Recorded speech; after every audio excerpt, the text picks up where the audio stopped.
कहानी अंतिम विदा। बिजनौर जैसे छोटे से शहर के एक 2 कमरों के घर में रात के 11 बजे गीता अपने कमरे की खिड़की में बैठी किसी को बार बार मैसेज कर रही थी। कभी खिलखिलाती तो कभी मैसेज पढ़कर टेढ़े मेढ़े मुंह बनाती। उसकी खिलखिलाहट उसके कमरे से निकलकर उसके बाबा के कमरे तक आसानी से जा रही थी। बेटी की मुस्कुराहट की आवाज सुनकर उसके बाबा प्रमोद ने उसे आवाज देकर कहा, क्या हुआ? मेरी बच्ची आज बहुत खुश नजर आ रही है। गीता के कानों में जैसे ही अपने बाबा की आवाज गूंजी तो उसने अपने सर पर हाथ मारा और अपनी जीभ को दांतों के बीच दबा लिया। फिर जोर से अपनी चोरी छिपाते हुए बोली, नहीं बाबा, वो बस एक जोक पढ़कर हंस रही थी। दूसरे कमरे से प्रमोद ने उसी आवाज में कहा, ओ मेरी राजकुमारी, सो जा, नहीं तो कल फिर से कहेगी कि बाबा आपने मुझे टाइम से क्यों नहीं उठाया। जब बाबा खुद टाइम से नहीं सोएंगे तो बिटिया को कैसे उठाएंगे? गीता ने एक लंबी सांस भरते हुए कहा, ठीक है बाबा, सो रही हूं, मगर टाइम से उठा देना, हाँ, नहीं तो लॉगिन करने में देर हो जाएगा मुझे। ऐसा कहकर गीता और प्रमोद अपने अपने कमरे में चैन से सो गए। कुछ लोग तो चैन से फिर भी सो रहे थे, मगर डर पूरे देश और दुनिया के दिमाग में घर कर चुका था, क्योंकि ये साल था 2020, जब कोरोना वायरस ने पूरी दुनिया में कहर बरपाया हुआ था। हर रोज लाखों की संख्या में लोग दम तोड़ रहे थे। 24 मार्च को प्रधानमंत्री मोदी ने पूरे देश में 21 दिन के लॉकडाउन की घोषणा की, जिससे देश जहां था वहीं थम गया था। कुछ लोग सड़कों पर रह गए, कुछ वक्त रहते अपने घर पहुंच गए। हजार पहुंचे लोगों में से गीता भी थी, जो गुड़गांव की एक एमएनसी कंपनी में बतौर एसोसिएट काम कर रही थी। लॉकडाउन की खबर पाकर वो अपने बाकी सहकर्मियों की तरह अपने घर आ गई और अब एक नए वर्किंग स्टाइल ने जन्म लिया, WFH, वर्क फ्रॉम होम। कुछ कंपनीज ने घर में ही अपने एम्प्लॉइज के लिए ऑफिस सेटअप करवा दिए, ताकि वो लोग आसानी से घर से काम दे सकें और कंपनीज चलती रहें।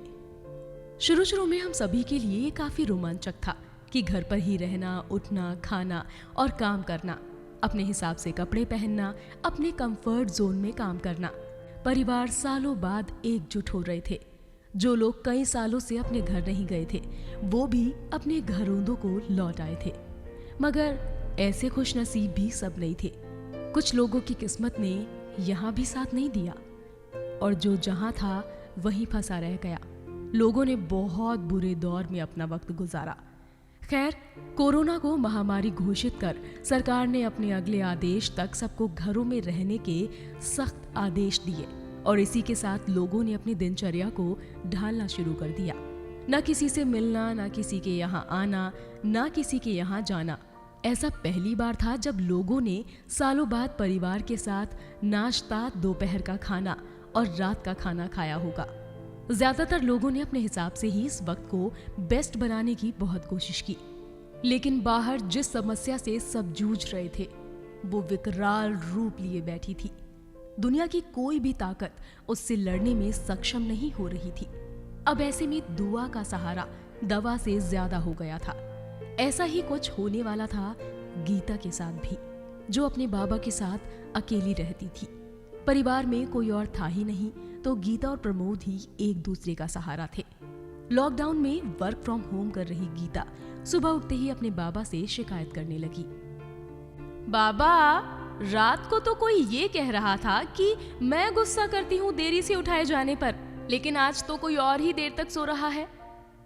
गीता को जब लगा कि उसके बाबा ने उसकी किसी बात का कोई जवाब नहीं दिया, तो उसने अपने बाबा को छू कर देखा तो उसने महसूस किया कि वो बुखार से तप रहे थे। उसे कुछ समझ नहीं आया। उसने अपने बाबा को उठकर फ्रेश होने के लिए कहा और चाय बनाने के लिए रसोई में चली गई। रसोई में जाकर उसने अपने ऑफिस में बने बॉयफ्रेंड नकुल को फोन मिलाया और रोते हुए बोली, नकुल, बाबा बुखार से तप रहे हैं, कहीं वो कोविड पॉजिटिव तो नहीं होंगे ना? उधर से नकुल ने गीता को समझाते हुए कहा, जो प्यार से गीता को गीत बुलाया करता था, नहीं गीत, तुम चिंता मत करो, अंकल को कुछ नहीं होगा और हर फीवर, हर बीमारी कोविड नहीं हो सकती ना, बस तुम प्रिकॉशंस रखना, ओके।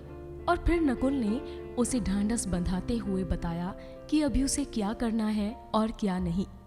गीता चाय लेकर प्रमोद के पास पहुंची तो देखा कि वो दर्द से कर्रा रहे थे।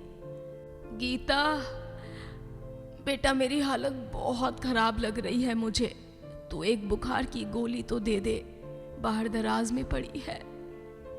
गीता घबराई हुई थी, लेकिन उसने मास्क पहनकर अपने बाबा से हिम्मत करके उठने को कहा और नाश्ता करवा कर दवाई दे दी। फिर बाबा से बोली, बाबा आप ये मास्क लगा लो और ये रहा सैनिटाइजर, हर बार इसका इस्तेमाल करते रहो, ठीक है। मैं आपको हर चीज़ इसी कमरे में ला कर दूंगी, आप बस यहाँ से बाहर मत निकलना। बाबा ऐसा मुझे करना ही पड़ेगा, क्योंकि अगर बाहर किसी को भी पता चला कि आपको बुखार है तो लोग शोर मचा देंगे और आपको यहाँ से ले जाएंगे। आप अभी आराम करो, ठीक है। ऐसा कहते हुए गीता रोने लगी और बाबा को उनके कमरे में छोड़कर वहां से चली गई। दोपहर में नकुल ने बाबा का हालचाल लेने के लिए फोन किया तो गीता ने उसे बताया, हाँ अभी बाबा का बुखार उतर गया है नकुल, बाबा के अलावा मेरा इस पूरी दुनिया में और कोई नहीं है। अगर उन्हें कुछ हो गया तो इसी ख्याल से मुझे घबराहट होने लगती है। उधर से नकुल ने कहा, पहली बात तो ये कि तुम्हारे बाबा को कुछ नहीं होगा, और दूसरी बात ये कि तुम्हारे बाबा के अलावा इस पूरी दुनिया में मैं भी तो तुम्हारा ही हूँ, मुझे किसके भरोसे भूल जाती हो तुम। हाँ, गीता ने अपने आंसू पोंछते हुए कहा, हाँ जी आप भी मेरे ही हैं। चलो मैं बाबा को खाना खिला देती हूँ, कल तक ठीक हो जाएंगे जब, तब मैं तुम्हें कॉल करती हूँ, ठीक है। नकुल ने फोन रखते हुए कहा, कल भी कर लेना, लेकिन रात को जब बाबा सो जाएंगे तब भी मुझे एक बार कॉल कर लेना। मैं जानता हूँ मुझसे बात किए बिना तुम्हें नींद नहीं आती, और मुझे भी। कुछ बातें करने के बाद दोनों ने फोन रखा और गीता अपने बाबा के लिए खाना लेकर उनके कमरे में पहुंची। लेकिन वहां का नजारा देखकर गीता की सांसें जैसे उसके गले में ही अटक कर रह गई। उसके बाबा इस वक्त अपनी एक एक सांस के लिए तड़प रहे थे। गीता के हाथ से खाने की प्लेट छूट गई और वो जोर से चिल्लाते हुए बोली, बाबा बाबा क्या हो रहा है आपको। प्रमोद जोर जोर से सांसें ले रहे थे। उन्होंने उन पर काबू पाते हुए गीता से कहा, तू कमरे से बाहर जा, मैं नहीं चाहता कि तुझे कुछ हो जाए मेरी बच्ची। लेकिन गीता कहाँ इस वक्त किसी की भी सुनने वाली थी। उसने बिना किसी देर किए एम्बुलेंस सर्विस के लिए कॉल लगा दिया और मास्क पहनकर अपने बाबा के हाथों और पैरों को मसलने लगी। वो बोले जा रही थी, बाबा आप हिम्मत रखिए, आपको कुछ नहीं होने दूंगी मैं, आप बस थोड़ा सा सब्र करना, कुछ नहीं होगा आपको। मैंने एम्बुलेंस को कॉल कर दिया है, अब आपको मैं हॉस्पिटल ही लेकर जाऊंगी, मेरी मती मारी गई थी। बाबा थोड़ा सा सब्र रखना। हाँ। एम्बुलेंस का इंतजार करते करते लगभग 1 घंटा बीत गया था। अब गीता ने घर से बाहर जाकर मदद का हाथ मांगना चाहा। उसने अपने पड़ोसियों को बहुत समझाया, लेकिन कोई उसकी मदद करने नहीं आया। किसी ने कहा, हमारे घर में छोटे बच्चे हैं बेटा, उन्हें कुछ हो गया तो, या किसी ने उसे दूर से ही दिलासा देते हुए कहा, तू इतनी परेशान मत हो गीता, एम्बुलेंस को कॉल किया है ना तूने, आती ही होगी। इतना सुनते ही गीता के कानों में वाकई एम्बुलेंस की आवाज आई और एक मेडिकल टीम प्रमोद को अपने साथ हॉस्पिटल लेकर जाते ही एक नोटिस भी लगा गई, do not visit home under quarantine. जिस घर में कोई कोविड पॉजिटिव होता तो उस घर के बाहर एक नोटिस लगा दिया जाता था, लोगों को ये जानकारी देने के लिए कि इस घर में कोविड पेशेंट पाया गया है और इस घर में आना जाना वर्जित है। ऐसे में गीता बिल्कुल अकेली पड़ गई थी। अपने बाबा से मिलने के लिए उसे घंटों घंटों इंतजार करना पड़ रहा था, क्योंकि मिलने की इजाजत ही नहीं थी। ना तो वो ऑफिस का काम कर पा रही थी और ना ही अपना घर बचा पा रही थी। उसके बाबा की तबीयत दिन ब दिन बिगड़ती जा रही थी। गीता को जब अपने बाबा से मिलने का मौका मिला तो उसने जिस हालत में अपने पिता को देखा, उसे ऐसा लगा जैसे दुनिया का इससे भयानक दृश्य और कोई हो ही नहीं सकता। दिल दहला देने वाली चीखें, हर तरफ से रोने की आवाजें, हॉस्पिटल के अंदर हर कोई तड़प रहा था और हॉस्पिटल के बाहर लोगों की तड़प खत्म हो चुकी थी। मुर्दा पड़े शरीर जिनकी गिनती भी नहीं की जा सकती थी। किसी के घर में कोई पूछने वाला नहीं बचा तो कहीं किसी को बचाने वाला नहीं बचा। अनाथ होते बच्चे और बच्चों के लिए तड़पते माँ बाप, ऐसा नजारा जिसे देखकर पत्थर भी बोल पड़े। गीता के बाबा को ऑक्सीजन नहीं मिला था।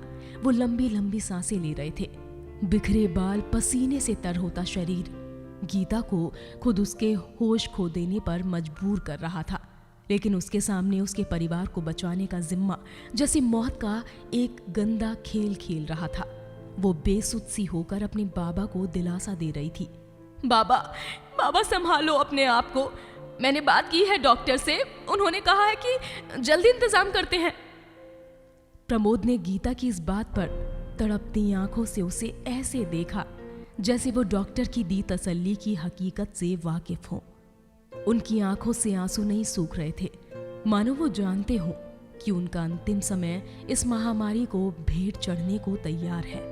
उन्होंने गीता के सर पर हाथ फेरा जैसे वो कहना चाहते हो, बेटा मुझे मेरे जाने का अगर कुछ गम है तो सिर्फ इतना कि तुझे किसके सहारे छोड़कर चला जाऊं। तेरा ब्याह हो गया होता तो चैन से मर भी जाता, लेकिन अब अपनी सांसों से भी कब तक लड़ पाऊंगा।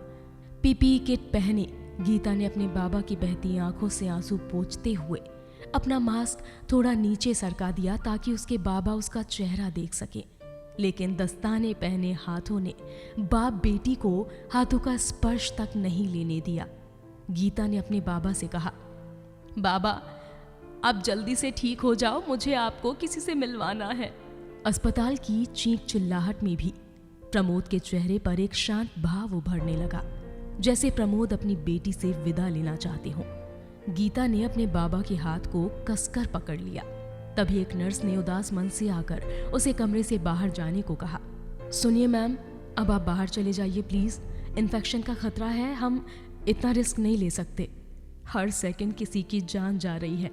आप प्लीज घर चले जाइए और घर जाकर नहा लेना, इन कपड़ों को धोना और खुद को सैनिटाइज जरूर करना। हम भी मजबूरी समझते हैं, लेकिन सबकी जान को खतरे में नहीं डाल सकते ना। गीता और उसके बाबा आंखों में आंसू लिए एक दूसरे को देखते हुए विदा लेने लगे। गीता ने जाते हुए बस इतना कहा, बाबा मैं कल मिलने आऊंगी आपसे, पहले बाहर जाकर आपके लिए ऑक्सीजन का इंतजाम कर दूं। प्रमोद ने गीता को जाते देख उससे हाथ जोड़ते हुए विदा ली। भरे मन, गले और आंसुओं से गीता बहुत धक्के खाने के बाद भी ऑक्सीजन का इंतजाम नहीं कर पाई थी। अस्पताल के बाहर आते हुए गीता को नकुल की याद आई। 2 दिन से नकुल से कोई बात नहीं हो पाई थी उसकी। उसने घर जाकर नकुल को फोन करने का सोचा। वो घर पहुंची ही थी कि हॉस्पिटल से एक कॉल आया कि उसके बाबा नहीं रहे और उनका अंतिम संस्कार मशीन द्वारा कर दिया गया है। कॉल पर बात कर रहे शख्स ने गीता से कहा कि वो अपने बाबा का कुछ सामान है, उसे आकर ले जाए। फोन कटते ही गीता जमीन पर धम से बैठ गई। उसे महसूस हुआ कि उसकी दुनिया अब यहीं इसी वक्त में थम गई है। उसने घूमते हुए पंखे की पंखुड़ियों की तरफ देखा और फिर उसी के नीचे लेट गई। काफी देर तक वो बिना पलके झपकाए पंखे की पंखुड़ियों को घूमती हुई देखती रही, जब तक कि उसकी आंख नहीं लग गई। गीता को एहसास हुआ कि उसके बाबा सही होकर घर वापस आ गए हैं और वो गीता से कह रहे हैं, गीता तू किसी से मिलवाने वाली थी ना मुझे? कौन है वो लड़का जिससे तू रात रात भर बातें करती है? सुना है मैंने तुझे, तू कितना हंसती है उससे बातें करते हुए। मैं जानता हूँ वो जो भी है तुझे बहुत खुश रखता होगा और आगे भी रखेगा। तू उसे मुझसे जल्दी ही मिलवा, बार बार मौत को मात नहीं दे पाऊंगा मैं। तभी गीता की नींद उसके फोन के बजने की आवाज से टूट गई। उसकी ऑफिस कलीग शालिनी का कॉल था। शालिनी ने उसे कॉल करके पूछा, गीता तू 3 दिन से किसी का भी कॉल क्यों नहीं उठा रही है? क्या हुआ, सब ठीक है ना? गीता ने रोते हुए उसे अपने बाबा के बारे में बताया। शालिनी ने गीता को दिलासा देते हुए कॉल काट दिया। शालिनी उससे और भी कुछ कहना चाहती थी, लेकिन गीता का दुख देखकर वो कुछ कह नहीं पाई। गीता ने शालिनी से बात करने के बाद अब नकुल को सब बताने का सोचा, क्योंकि अब वो ही था जो उसे समझ सकता था और सहारा दे सकता था। अब नकुल के अलावा उसका इस पूरी दुनिया में और कोई नहीं रह गया था। 2 बार फोन करने पर तो नकुल ने कॉल नहीं उठाया। गीता अब टूटने लगी थी, क्योंकि नकुल से भी उसकी कब से बात नहीं हुई थी। वो अपने बाबा और नकुल के बारे में सोच ही रही थी कि तभी गीता का फोन बजा। स्क्रीन पर नकुल का नाम चमक रहा था। गीता ने भरे मन से कॉल उठाया और बस रोने लगी।